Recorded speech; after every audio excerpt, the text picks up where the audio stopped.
안녕하세요.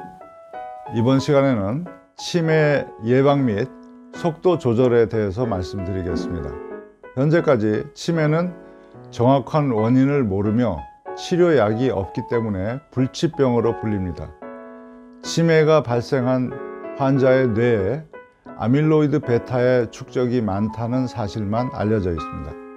이러한 상황에서 치매의 원인을 추정하고 치매를 예방, 완화시킬 수 있다고 주장하는 의사가 있고 그분의 주장에 공감하므로 이를 소개하고자 합니다.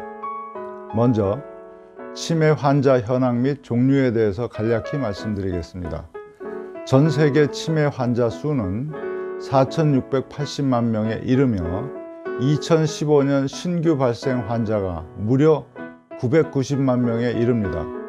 우리나라 치매 유병률은 약 10% 정도로서 65세 이상 노인 인구 중 65만 명이 치매 환자이며 2041년에는 200만 명이 넘을 것으로 추정됩니다. 이렇게 되면 85세 이상에서는 2명 중 1명이 치매 환자가 될 가능성이 있어 큰 문제입니다. 알츠하이머 치매, 뇌졸중 후유증으로 오는 혈관성 치매, 술을 많이 마시는 사람에게 생기는 알코올성 치매로 구분할 수 있습니다. 다음 치매의 원인을 추정해 보겠습니다. 첫째로 생활 습관이 원인으로 작용하는 것으로 보입니다. 전형적인 생활 습관병인 당뇨, 고혈압이 치매의 원인으로 추정되고 있습니다. 당뇨 환자의 치매 발생 빈도는 정상인의 2 내지 4배 이른다는 연구가 있고 고혈압 환자는 치매의 위험도를 약 2배 높인다고 알려져 있습니다. 둘째로는 치매 유전자도 원인으로 작용합니다. 병원에서 치매 검사를 할 때 주로 APOE4 유전자 검사를 하는데 APOE4 유전자는 알츠하이머 치매를 유발하는 아밀로이드 베타 단백의 제거를 방해하는 작용을 하는 것으로 알려져 있습니다. 셋째, 혈당도 강력한 원인으로 작용하는 것으로 추정됩니다. 한국인의 당뇨 유병률이 1980년 말 3%에서 2016년 13.7%로 가파르게 증가하고 있습니다.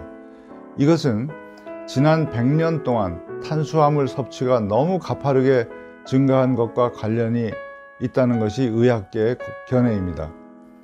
치매 환자는 뇌의 용적이 심하게 위축되어 있는 것을 MRI 측정으로도 알 수 있습니다. 이러한 현상은 아래와 같이 설명할 수 있습니다. 즉, 고탄수화물 식사를 하면 혈당이 상승하고 과도한 당 대사를 하는 과정에서 비타민 B군이 소진되고 이로 인해 호모시스테인이 상승함으로 인하여 뇌세포 손상이 발생되고 뇌 위축이 발생한다고 유추할 수 있습니다.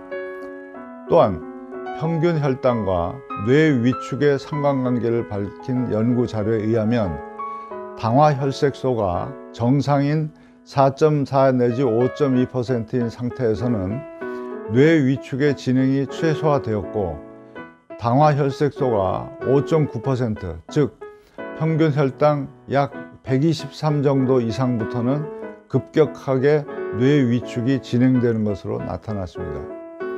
넷째, 몸의 엔진 기능 저하 문제에는 몇 가지 요인이 원인으로 작용되는 것으로 추정됩니다. 우리 몸에는 자동차의 엔진과 같은 기능을 하는 갑상선과 부신이 있는데 이들은 서로를 견제하며 균형 있게 대사 반응을 조절합니다. 이 장기들은 대사, 면역, 스트레스 반응 등 다양한 일을 처리하기 위해 혈중으로 여러 가지 종류의 호르몬을 분비합니다. 뇌와 함께 작용하며 뇌와 함께 오케스트라의 지휘자 같은 중요한 역할을 수행합니다. 먼저 갑상선 기능 저하증이 상당히 중요한 원인으로 보이는데 문제는 현재 의사들은 환자의 증상이나 신체 징후에 집중하지 않고 혈액 검사만을 믿으며 혈액 검사 결과에 따라 모든 것을 판단하므로 정확히 치매 진단을 하지 못하는 경우가 많이 있다는 것입니다. 그러므로 신체 징후를 면밀히 관찰하여야 발견할 수 있습니다.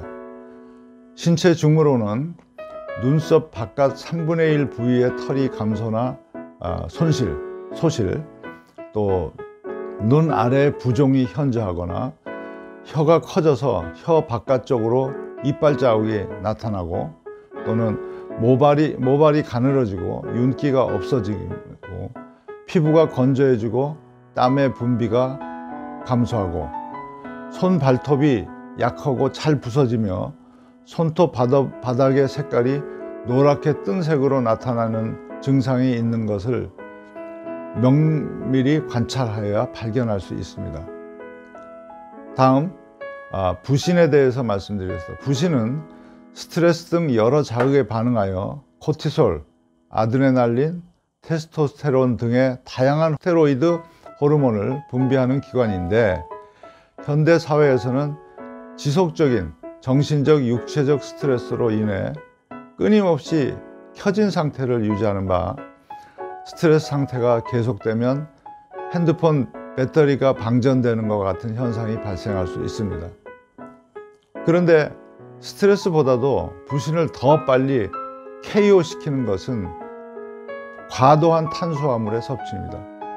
즉, 과도한 탄수화물 섭취로 인해 혈당이 높아지고 이를 낮추기 위해 췌장에서 인슐린 호르몬을 분비하면 과도하게 혈당이 떨어져 저혈당이라는 생명의 위협을 느껴 즉각적으로 부신 호르몬을 방출하는 바, 현대인의 식습관 패턴상 하루에 3번 이상씩 발생하므로 부신은 지치게 됩니다.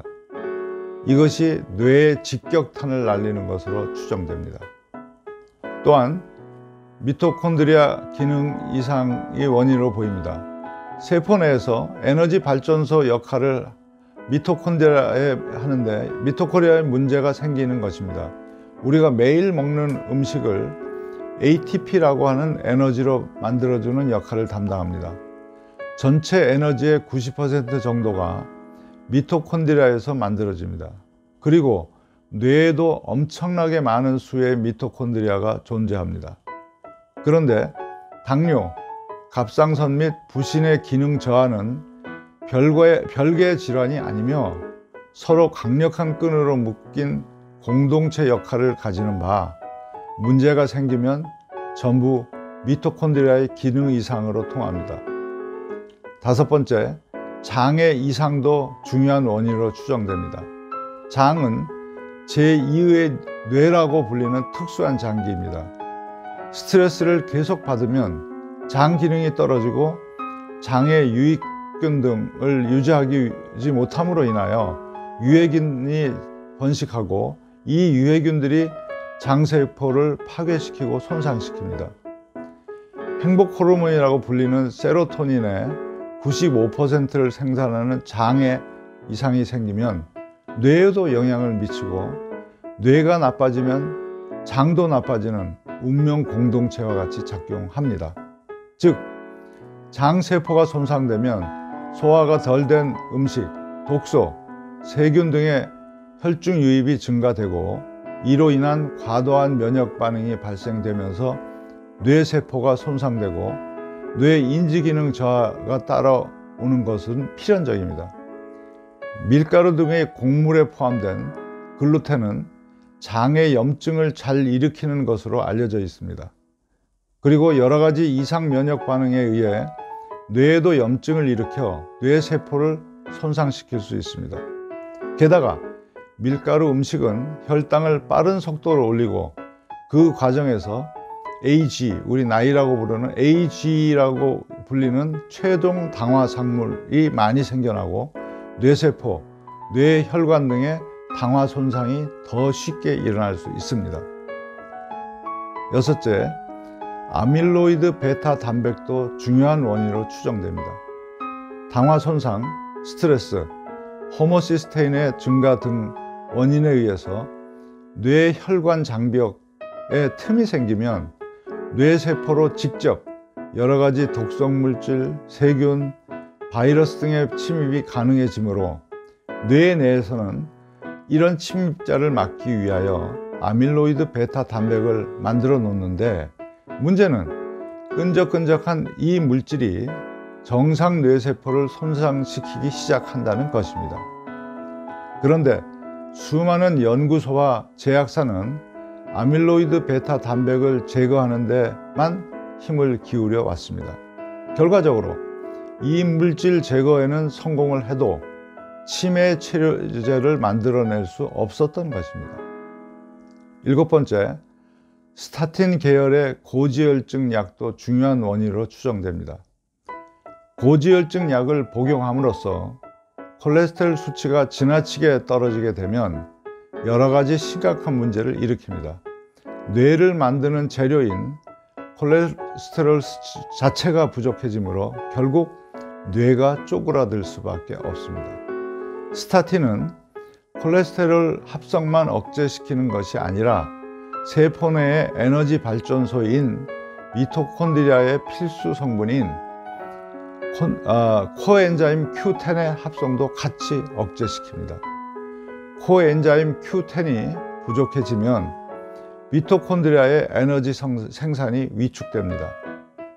뇌에서 에너지 생산이 저하되면 뇌의 기능도 같이 저하되는 것은 당연할 것입니다. 이와 같이 치매는 매우 다양한 원인에 의해서 발생되는 것으로 추정되므로 아직까지도 예방치유법도 확립되지 않았으나 시청자께서 실천할 수 있는 것을 중심으로 제시해 보겠습니다. 치매 예방치유법으로서 먼저 미토콘드리아 리셋 방식을 제시합니다.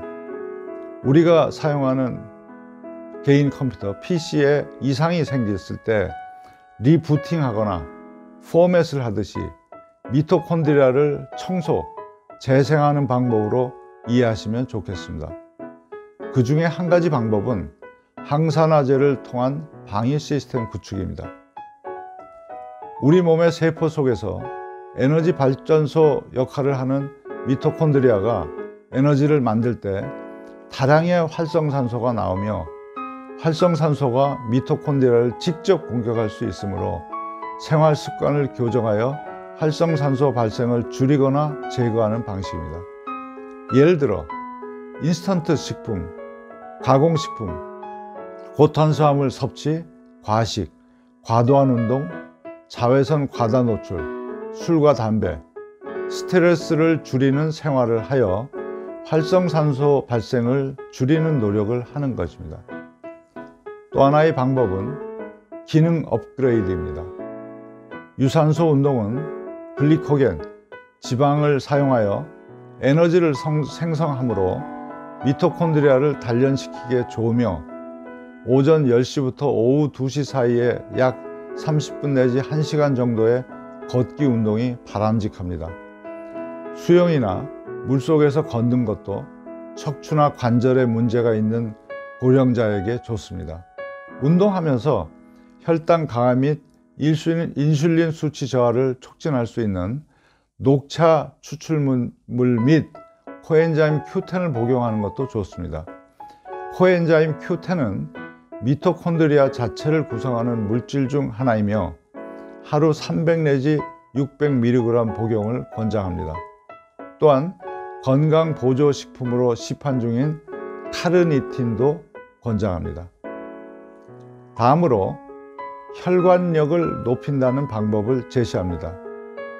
뇌에는 BPB라는 약자로서는 뇌혈관 장벽이라는 특수한 장치가 있는데 독성 물질 등 유해 인자로부터 격리시키고 필수 영양분을 공급할 수 있도록 기능하는 것입니다.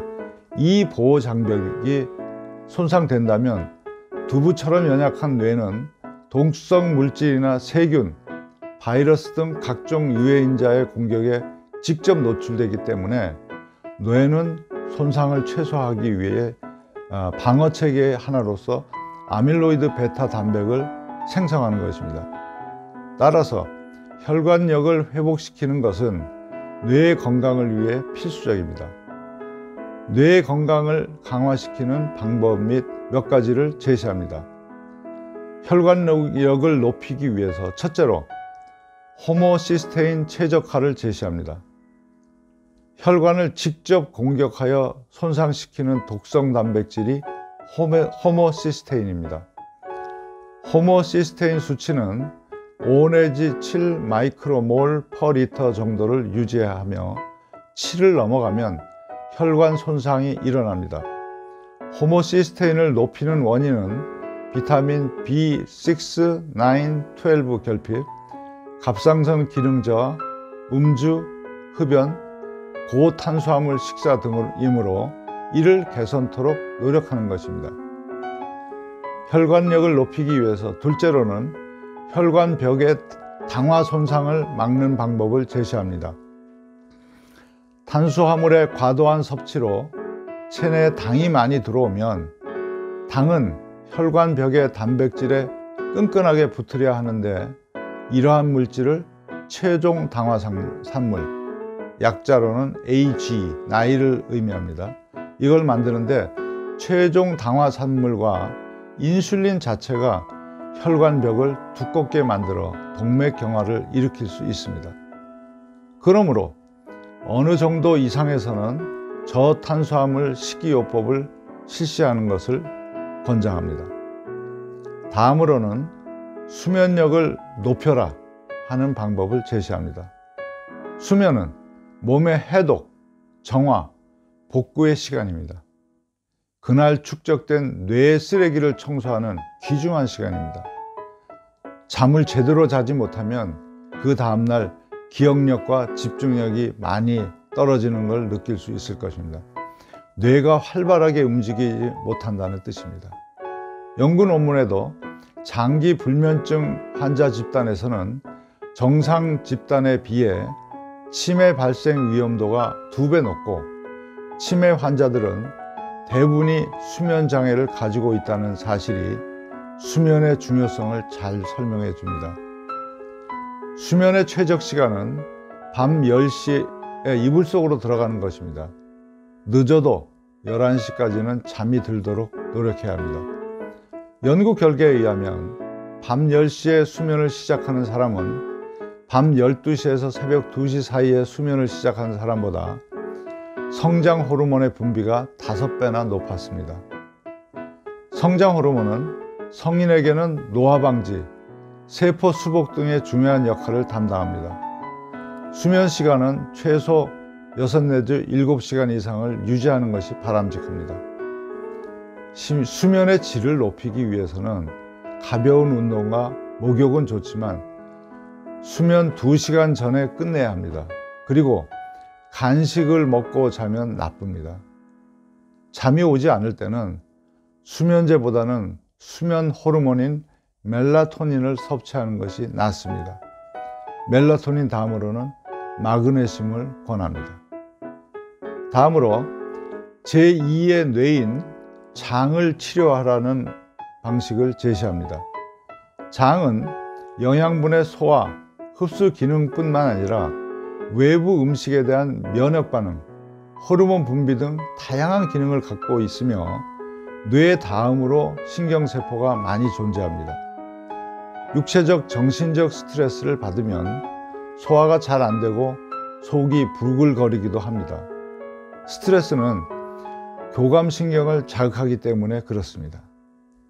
장이 효율적으로 기능하기 위해서는 부교감신경이 작용해야 하는 바, 부교감신경이 활성화되면 장 운동도 활발해져 음식의 소화, 흡수도 최적화됩니다. 따라서 스트레스를 조절하고 관리하는 것은 장과 뇌의 기능 회복에 아주 중요합니다. 장의 기능을 높이기 위해서는 첫째로 TV, 컴퓨터, 스마트폰의 사용을 줄이자는 것을 제안합니다. 대중의 인기를 위하여 최대한 선정적이고 자극적인 내용을 내어놓기 때문에 우리 몸에는 스트레스로 작용합니다. 퇴근 후에 산책, 명상 등이 스트레스 해소에 좋습니다. 둘째, 술과 담배, 맵거나 달거나 짠 자극적인 음식 등으로 스트레스를 풀지 말고, 셋째, 위장관 통과 시간을 길게 만드는 변비를 치료해야 한다는 것입니다. 변비를 방치하면 치매 예방과 치유는 불가능합니다. 장내에 음식물이 오래 머물다 보니까 독소가 오히려 몸 안으로 흡수되어 들어옵니다. 이 독소는 장세포를 손상시키고 뇌를 자극하여 뇌세포도 손상시킵니다. 넷째로는 식이섬유 섭취를 제한합니다. 식이섬유는 장내 유익균의 먹이이기 때문입니다. 곤약, 우엉, 미역, 다시마, 버섯, 양파, 배추, 시금치, 근대, 치커리, 상추, 샐러리, 파슬리, 브로콜리, 케일과 같은 녹색잎 채소는 식이섬유가 풍부한 식품입니다. 다섯째, 당분 금지를 제한합니다. 쌀, 빵, 떡, 꿀, 설탕, 면, 아이스크림, 피자, 파스타, 팬케이크, 과자 등 당분 위주의 식품을 섭취하면 장이 아주 나빠질 수 있습니다. 마지막으로 뇌 리셋하는 케톤식으로 잠든 뇌를 깨우는 방법을 제안합니다. 이를 위해 첫째, 먼저 저탄수화물 식이부터 실천합니다. 단식을 하거나 탄수화물 섭취를 제한하면 당을 에너지원으로 사용할 수 없어 간의 미토콘드리아에서 지방산을 산화시키게 되는데, 그 과정에서 생산되는 것이 케톤체입니다. 예를 들어서 삼풍백화점 붕괴 사고 때 11일 만에 구조된 청년이 있었는데, 이것은 인간이 기아, 추위 등 시련을 극복하기 위해 케톤체를 생산할 수 있는 놀라운 시스템을 가지고 있어 에너지를 공급할 수 있었기 때문입니다. 그러나 갑자기 극단적인 탄수화물 제한을 하면 몸에 문제가 생기므로 단계적인 접근 방법을 사용하는 것이 좋습니다. 둘째, 인지 기능을 극적으로 개선시키는 중세 지방산 오일 섭취를 권장합니다. 영어 약자로는 MCT라고 하는데, 중세 지방산 오일은 코코넛이나 팜 과일에서 추출하여 만드는데 활성산소를 중화시키고 뇌세포를 보호해주는 케톤체의 역할을 최대한 이끌어낼 수 있을 뿐만 아니라 장내 유해균을 줄여주는 작용도 있어 장 치료에도 활용 가능합니다. 중세 지방산 오일은 성인 체중 60kg을 기준으로 보통 하루 30 내지 60g 정도 섭취하면 됩니다. 셋째로, 오메가3 지방산 섭취를 권장합니다. 오메가3 지방산은 보통의 체온에서 유동성을 띠며 세포막을 부드럽게 해줍니다. 대표적으로 EPA와 DHA 이런 물질이 있는데, 이를 고용량 섭취하면 뇌세포 속에 유동성이 생기며 점점 부드러워집니다. 부드러워진 뇌세포막을 통해 케톤체가 자유롭게 드나들어 에너지를 생산하고, 케톤체의 황산화 효과를 통해 손상된 뇌세포를 복구하기 시작합니다. EPA와 DHA는 하루 최소 2 내지 4g 정도 필요하며, 들기름, 고등어 등 음식으로 섭취하거나 여건이 좋지 않으면 보충제를 복용하는 것을 추천합니다. 참고하실 도서로 잠든 당신의 뇌를 깨워라 입니다. 감사합니다.